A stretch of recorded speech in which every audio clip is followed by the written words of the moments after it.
soi, c'est vraiment les temps dans lesquels nous sommes sont critiques, puisque nous sommes à la veille de son retour. Et je crois que tout à chacun doit fournir des efforts, se faire violence pour ne pas être pris à partie dans toute cette mascarade à laquelle on peut assister à l'extérieur, que ce soit au niveau de l'hygiène de vie des païens, mais aussi les professions de foi religieuses qui ne manquent pas d'être déclarées aux alentours. Nous sommes de ceux qui ont été grassement touchés par le Père des Esprits, et celui-ci nous a communiqué les choses qui devaient arriver dans les derniers temps. Et son retour est imminent. Aucune religion n'a sa place dans le ciel. Ça n'existe pas. Ce sont des inventions. C'est l'être humain qui a cherché les détours avec sa propre sagesse et qui par la suite s'est détourné de son Créateur.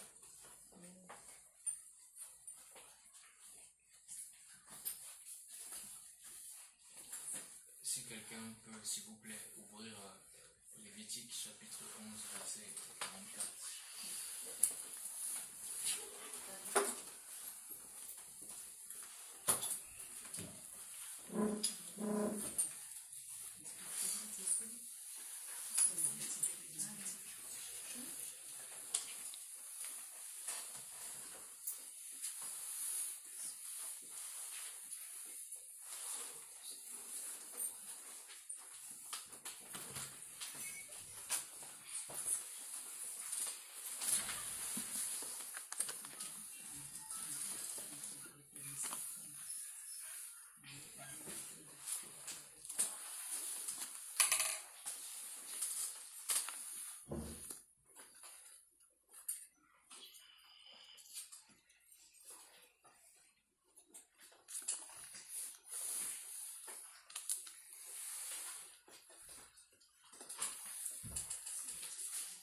Lévitique chapitre 11, verset 44.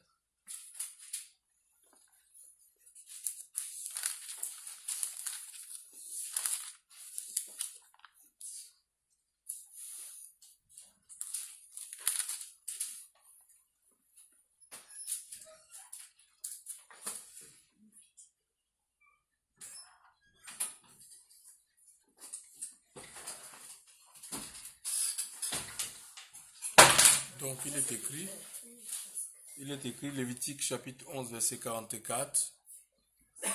Car je suis Yahweh, votre Dieu, vous vous sanctifierez donc, et vous serez saints, car je suis saint. Ainsi vous ne rendrez point vos personnes impures par aucun reptile qui se traîne sur la terre, car je suis Yahweh qui vous ai fait monter du pays d'Égypte, afin que je sois votre Dieu et que vous soyez saints, car je suis saint. Telle est la loi concernant les animaux, les oiseaux, tout être vivant qui se meut dans les eaux et tout être vivant qui rampe sur la terre, afin de discerner entre les choses impures et les choses pures, entre les animaux qu'on peut manger et les animaux dont on ne doit pas manger. Amen. Bon, pour votre information, je ne me sens pas digne d'apporter cette parole ce soir, et même de prêcher l'évangile, mais par la force des choses, le Seigneur dépose des choses dans nos cœurs, et c'est son esprit qui doit conduire les événements auxquels nous sommes soumis. Donc, ce soir, je vais partager mon ressenti par rapport aux choses qui se passent dans nos vies et les choses que le Seigneur nous permet de vivre.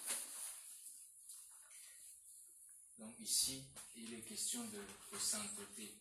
Voici la religion pure et sans tache que nous devons suivre. Il n'est pas question d'une religion auquel nous avons entendu parler depuis que nous sommes nés. C'est ici. Quelqu'un peut lire encore le petit Prince 44 parce que Jean-Claude n'était pas... Jean-Claude n'était pas là, donc on va relire ça. Car je suis YHWH, votre Elohim. Vous vous sanctifierez donc et vous serez saints, car je suis saint. Ainsi vous ne rendrez point vos personnes impures par aucun reptile qui se traîne sur la terre, car je suis YHWH, qui vous ai fait monter du pays d'Égypte, afin que je sois votre Elohim, et que vous soyez saints, car je suis saint. C'est bon? Merci. Donc sainteté, ça signifie agiazo, en grec c'est mis à part, retirer des choses profanes, des souillures de ce monde. D'ailleurs Jacques nous dit que la religion pure et sans tache, c'est de se conserver pur des souillures du monde, et bien sûr de venir en aide aux veuves et aux orphelins. Mais voici la prérogative par excellence. Soyez saints, car je suis saint. Ce ne sont pas des paroles qu'un être humain a sorties de sa bouche. C'est le créateur du ciel, de la terre, c'est le Père de nos esprits qui nous permettent de nous mouvoir ici-bas sur terre, qui nous l'a ordonné. C'est-à-dire de nous conduire comme lui, il l'a voulu, avant même que nous soyons créés, avant même que nous sortions de la matrice de notre mère qu'il a ouverte. Et la sainteté, en ces derniers temps, elle n'est plus manifestée de manière tellement visible par nos contemporains. La plupart des hommes se fichent éperdument de ce que peut penser le Seigneur, de ce qu'il mène comme train de vie. D'ailleurs, ils n'en ont que faire et ils méprisent les voies du Seigneur, se tournant toujours plus vers les penchants de leur cœur qui les ont rendus serviles et assujettis. Et c'est bien triste de voir que la moralité n'a plus de place dans le cœur des hommes. Vous savez,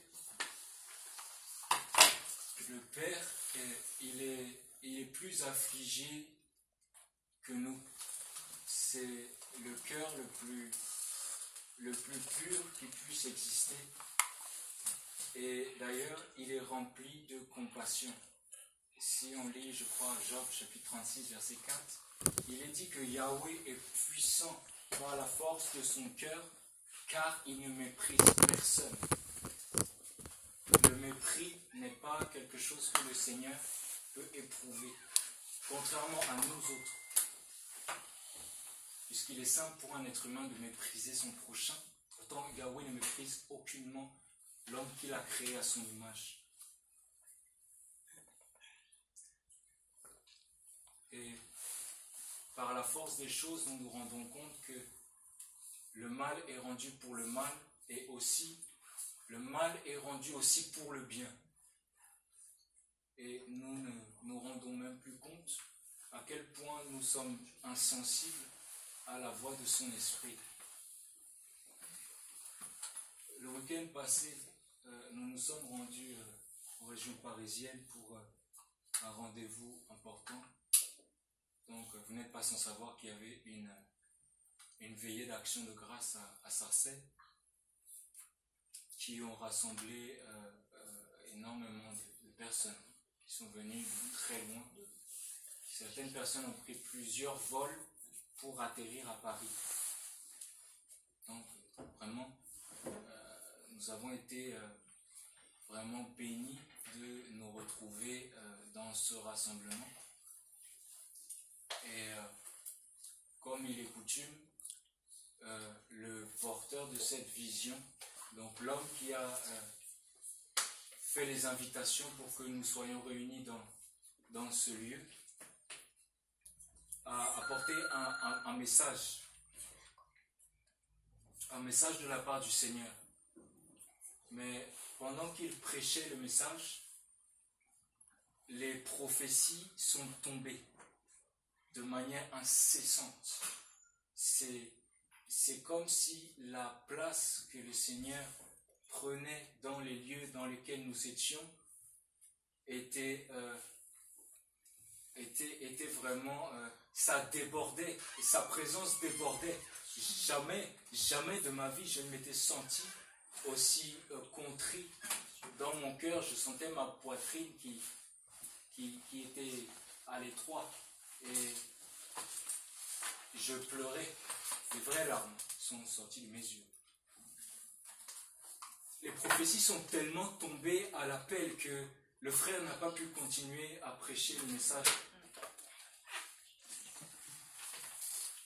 Vous savez, la prophétie, c'est le fait de d'énoncer un message inspiré du Seigneur, en fait.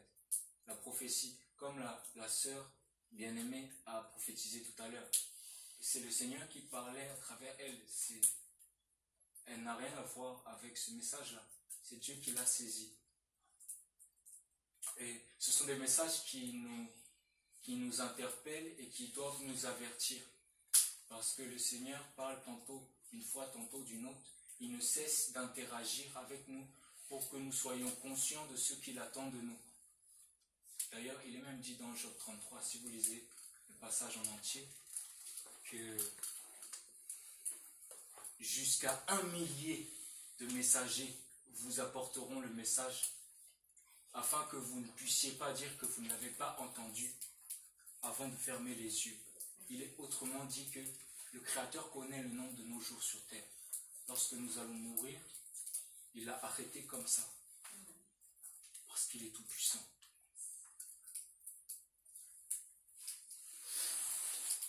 Et donc ces prophéties,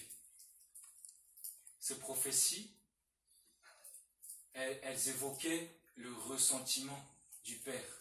Qu'est-ce que le Seigneur pense à ce moment-là, tout de suite, au mois de décembre 2019? Et le Seigneur est affligé dans son cœur. Il est triste de voir autant d'hommes et de femmes qui se conduisent délibérément de manière hypocrite, qui vivent dans les délices de la chair, la prostitution, la fornication, qui sont dans les convoitises, qui sont dans les soirées mondaines, fréquentant des païens, se conduisant toujours comme des personnes frivoles, comme des gens qui ne sont pas vraiment attachés de tout leur cœur à ce que pourrait penser le Seigneur ou à ce que Dieu attend d'eux. Pourtant, nous sommes dans des temps qui sont vraiment difficiles et il n'est pas simple de rester focus sur la parole de Dieu. Nous devons lutter chaque jour, nous efforcer de prier avec toujours plus d'intensité pour que l'Esprit de Dieu nous soutienne et nous garde dans ses voies. Le Seigneur a dit que il voulait frapper. Il voulait frapper. Avec son épée, il voulait frapper. Quand le Seigneur frappe, vous savez que ce ne sont pas des choses qu'on doit prendre à la légère. Quand le Seigneur frappe, c'est un jugement, mais ça précède souvent la condamnation, parce que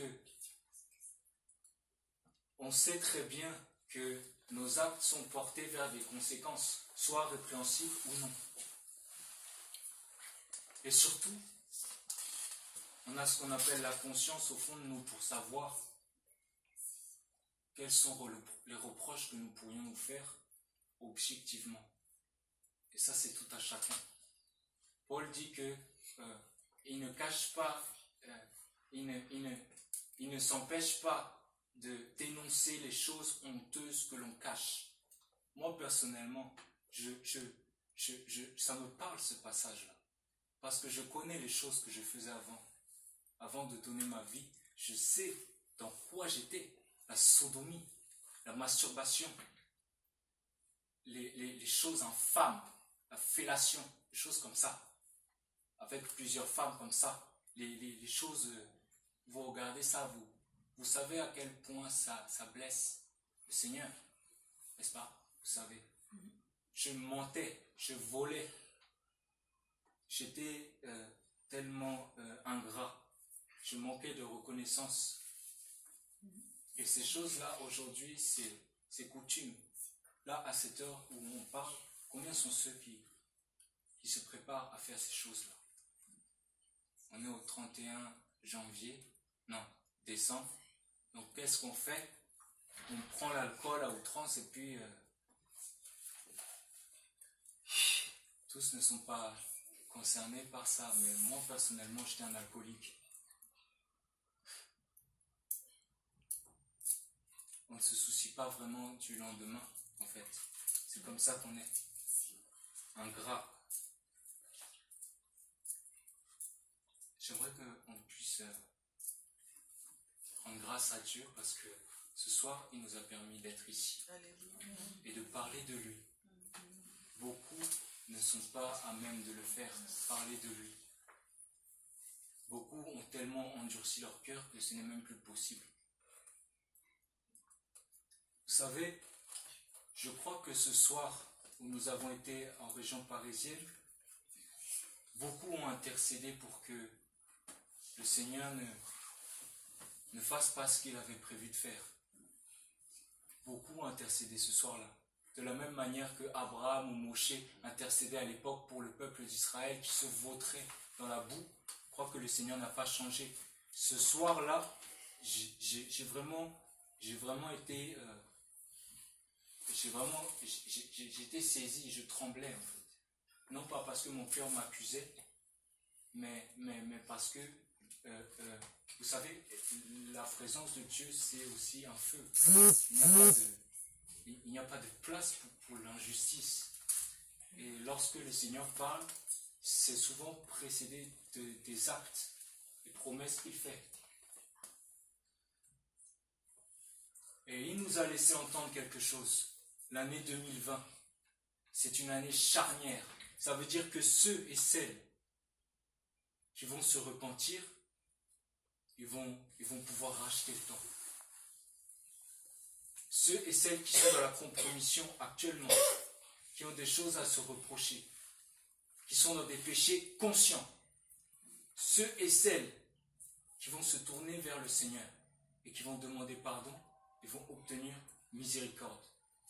Selon Proverbe chapitre 28, verset 13. Celui qui cache ses transgressions ne prospère pas, mais celui qui les confesse et celui qui les délaisse obtient miséricorde. Mais j'aimerais vous dire quelque chose. Une année, ça passe vite.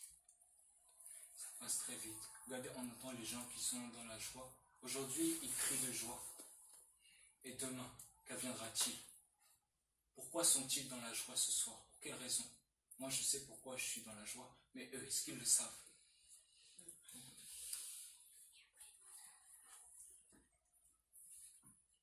« 2020 va passer là. Des choses terribles vont se passer dans les nations. Les jugements vont tomber. Et la patience du Père ne tardera pas à maturer, en fait. Parce qu'il est patient, c'est vrai, mais on ne connaît pas les limites de sa patience. Moi, j'ai vu dans les Écritures un Yahweh intraitable, un Yahweh vraiment prompt à condamner les impies.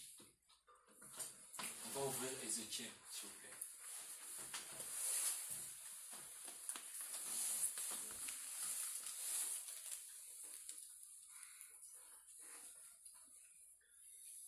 Ézéchiel chapitre 9.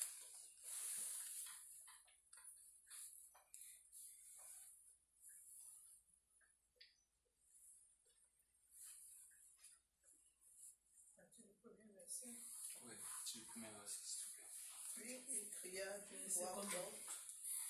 Ézéchiel chapitre 9, à partir du verset 1er.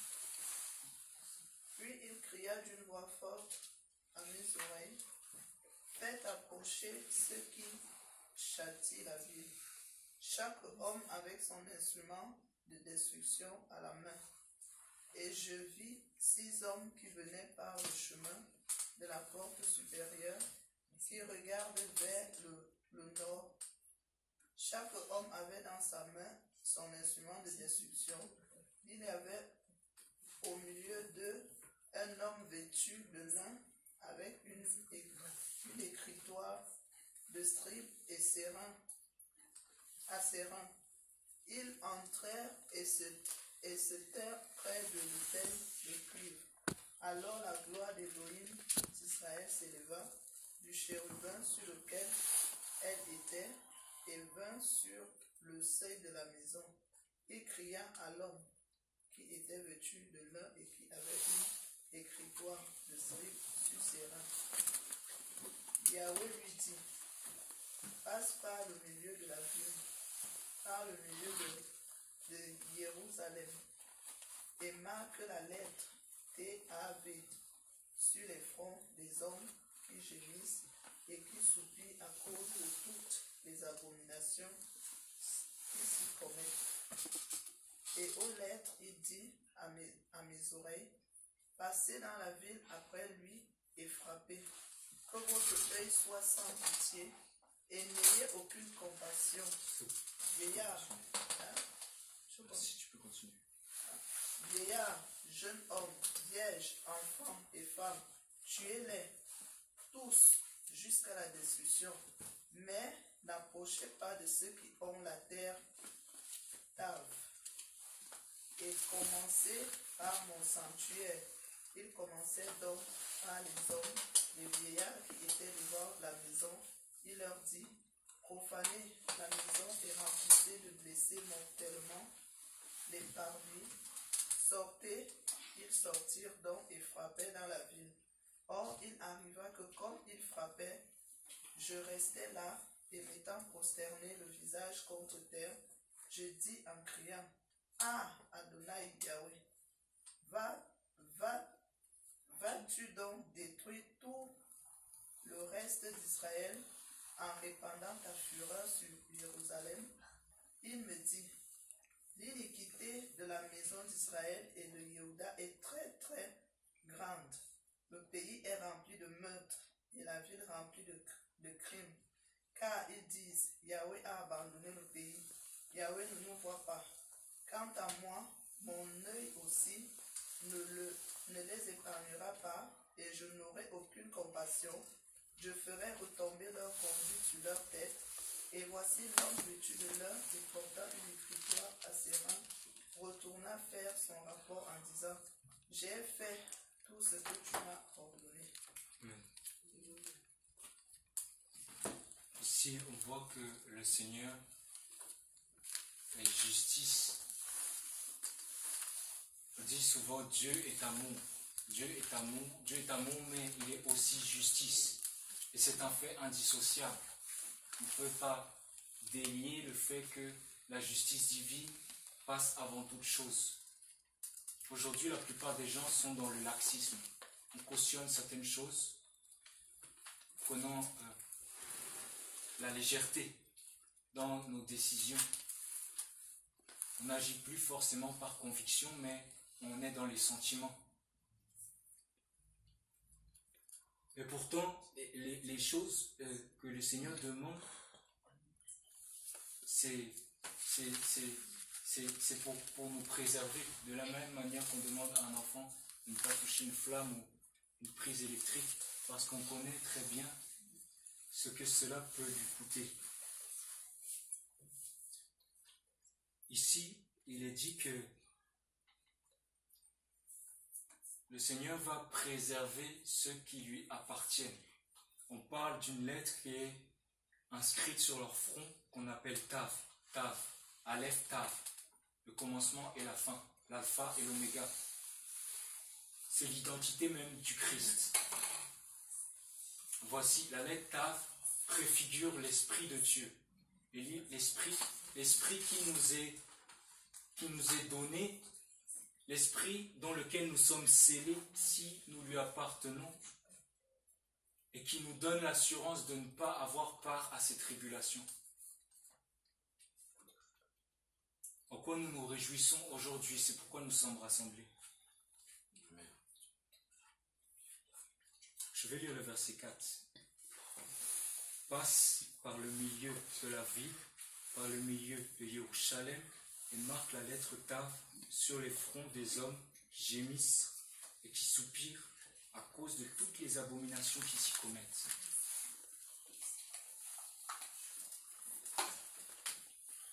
Donc cette lettre a été écrite il y a déjà très longtemps, mais nous sommes toujours dans le même cas de figure. Même si elle s'adresse au peuple d'Israël qui était sujet à des cas qui ne sont pas forcément les mêmes que ceux auxquels nous sommes confrontés aujourd'hui, mais au niveau du péché, c'est la même chose, ou c'est pire, parce que quand on regarde ce qui se passe dehors, il y a quelque chose qui n'est plus dans le cœur de la plupart des hommes. La compassion. La compassion, c'est un fruit de l'amour. Si vous n'avez pas la compassion, c'est que vous n'avez pas de relation avec le Seigneur et que vous êtes froid. Vous êtes froid, vous n'avez pas la foi. Et si vous êtes confronté aujourd'hui à la mort physique, vous n'irez pas au ciel. La compassion, c'est ce que le Seigneur ne cesse d'exprimer au travers de toutes les Écritures. Je n'ai pas lu un seul passage dans la Bible où il est mention du Seigneur sans sa compassion. Souvent les gens accusent Dieu à tort et à travers, mais ces gens ne parlent pas en connaissance de cause. Ils ne savent pas ce qu'il est dit du Seigneur dans les Écritures.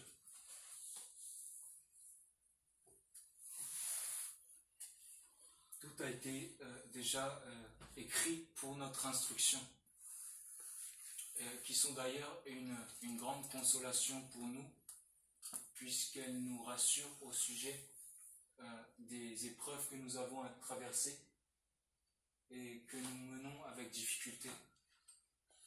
Dans ce monde-là, ceux qui soupirent et qui gémissent par rapport à ce qui se passe dehors ont raison de le faire, parce qu'ils sont conscients des choses qui doivent arriver et des choses terribles que le Seigneur prépare. Si vous pouvez ouvrir rapidement, on peut ouvrir un psaume chapitre 16.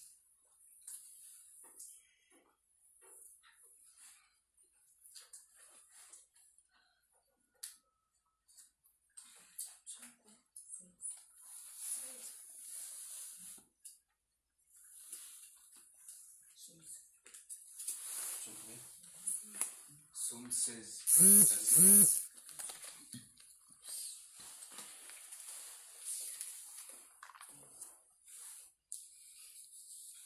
Psaume 16, verset 4.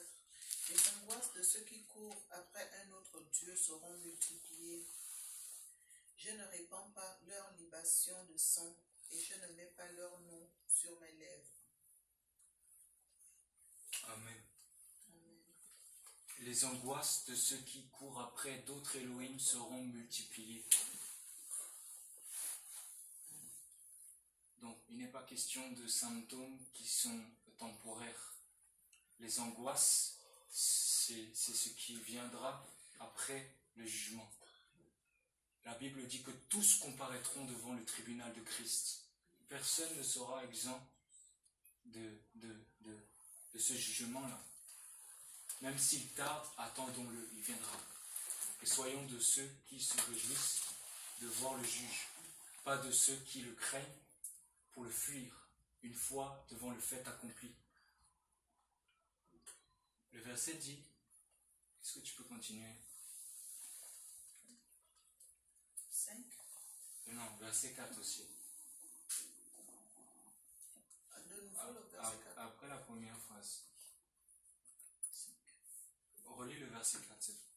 Les angoisses de ceux qui courent après un autre Dieu seront multipliées. Je ne répands pas leur libation de sang, et je ne mets pas leur nom sur mes lèvres. Merci.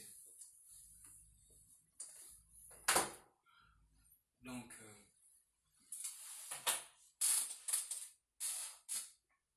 là, il est question de cet homme-là qui avait choisi de se séparer des hommes et des femmes, de ses contemporains, pour ne pas être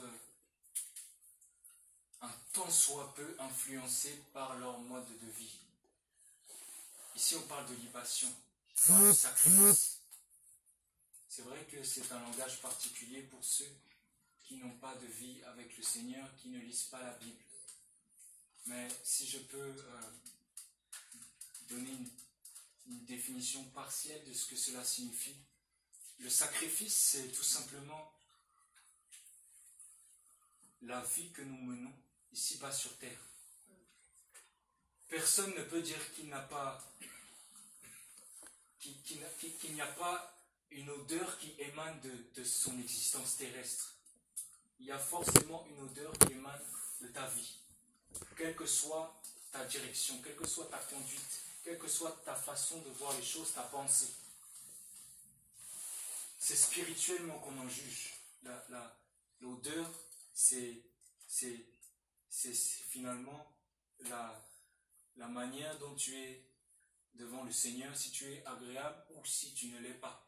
Et ta vie, si tu vis dans le péché, une odeur dégoûtante sortira de toi. Et parce que forcément tu vis dans le péché, tu es amené à répandre du sang. Je prends un exemple tout bête. Je parle à un fumeur, je lui dis qu'il pratique le péché, que le Seigneur ne veut pas qu'il fume. Il me dit, mais écoutez, moi je fume, c'est ma responsabilité, c'est moi que ça regarde.